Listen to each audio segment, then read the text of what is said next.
Золотая рыбка по-крымски. На рынках полуострова появилась свежая керченская хамса. Правда, за килограмм просят 200 рублей. Это 72 гривны. Почему жители республики, которую омывают два моря, Черное и Азовское, должны платить такую цену за рыбу, выясняли наши корреспонденты.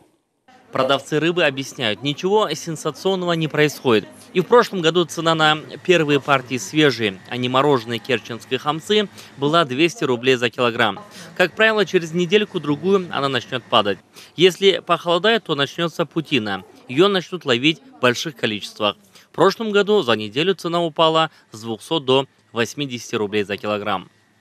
А подорожало, знаете почему? Потому что это свежее. Ну, в смысле не мороженое, а свежий продукт, солится сразу.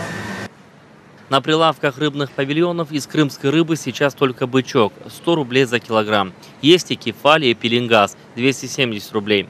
Остальная рыба, отмечают продавцы, привозная. Причем зачастую дешевле, чем местная. Мороженый хек из Аргентины за 230 рублей за килограмм. Исландская скумбрия – по 400. Продавцы объясняют, эта рыба выращивается на специальных фермах и кормах, а крымская ловится в море. Поэтому и ценится дороже. Соответственно, даже учитывая затраты на доставку, зачастую выходит дешевле крымской. Некоторые крымчане ценами недовольны. Из-за продуктовых санкций стали возить рыбы меньше, товара стало меньше и цена стала расти. Я считаю, что это не наша российская рыба. Я так думаю. Что это привозная, а привозная рыба, она стоит намного дороже. Если бы была наша рыба, какие у нас моря, океаны, ребята, мы же раньше рыбу, это копейки стоила рыба. Дорада великолепная, и сибас, и мурманская треска, и хек. А сейчас много пошло еще и крымской рыбы, судачок, пеленгаз. Так что с рыбой у нас сейчас все нормально. Нормально. Да, раньше было хуже. Цены и так высокие.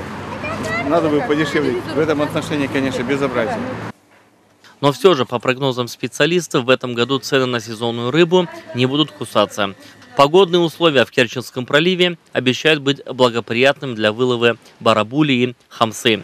В прошлом году стартовая стоимость барабули на керченском рынке достигала 700 рублей за килограмм. Рефат Алиев, Рустем Усманов, Заман АТР.